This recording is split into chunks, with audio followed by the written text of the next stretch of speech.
Nations quintessentially need energy for fueling the dreams of its people. India hardly produced any oil at independence. 200 years of colonial rule had scarred the economy.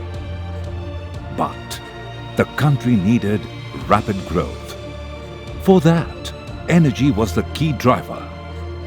Oil imports were criminally expensive. There was no alternative but to find oil. The Western surveyors had proclaimed India to have none. Undaunted, India decided to pursue exploration.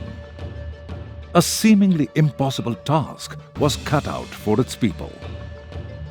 August 14, 1956, the dream for self-reliance of energy took form in the shape of ONGC.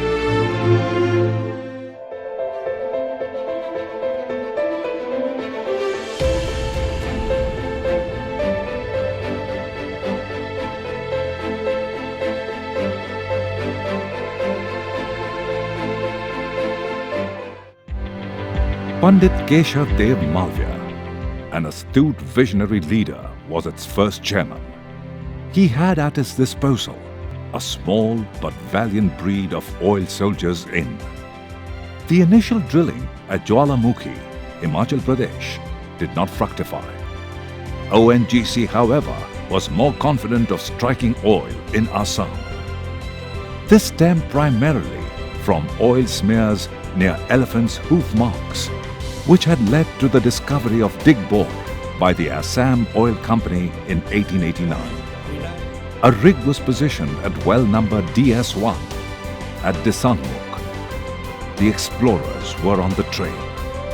They set out armed with the spirit to serve the nation's cause. Their mission catchwords: courage and camaraderie. The prologue to this journey comprised of a zillion battles. The taste of success came at the second well, and it was time to celebrate by the banks of the Brahmaputras. Simultaneously, ONGC also undertook drilling in Western India at Campe. To India's delight, the efforts paid off. September 5th, 1958, ONGC tasted its first success in a span of 25 months when Lunage started flowing. Soon, ONGC began drilling successfully in Ankleshwar, Vadodara, Ahmedabad, Mehsana, and later at Aliabet in Gujarat. The horizons had expanded. The toil began paying dividends. Something tacit about these men posted at the far-flung locations also kept the ONGC flag flying high. The feelers of offshore at Aliabet spurred the explorers. Soon, with the Russian ship Akademik Akaglentsy, exploration commenced in Bombay offshore. Positive indications eased the decision to purchase the drill ship Sagar Samrat in 1973.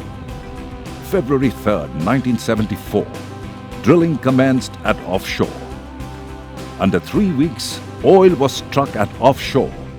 In a record 28 months, it was tapped for production. A giant gas field was also discovered in 1976 at Bassein, followed by large discoveries of Hira and Neelam in 1977 and 1987 respectively.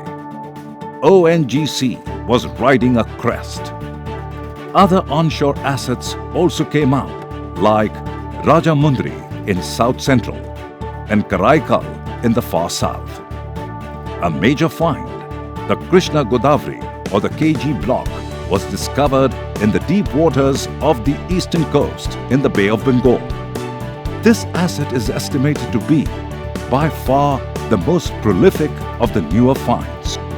ONGC plans investments of 34,000 crore rupees in the KG block.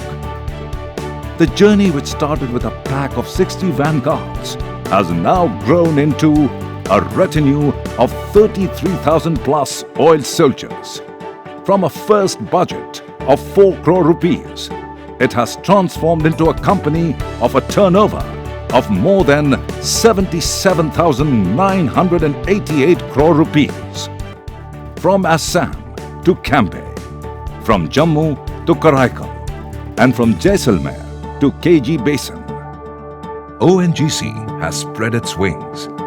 It had ventured overseas in 1965 with its subsidiary Hydrocarbons India Limited, later rechristened as ONGC Videsh Limited or OVL. Current reservoirs indicate that the key is held by the deeper plays of conventional hydrocarbons. Also, ONGC is venturing into unconventional hydrocarbons like CBN, shale and gas hydrates.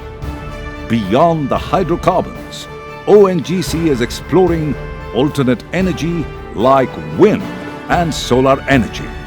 What began on treacherous terrain was consolidated through streets of struggle and onto the highway of prosperity. The destinations unfolding, one find at a time. The journey goes on.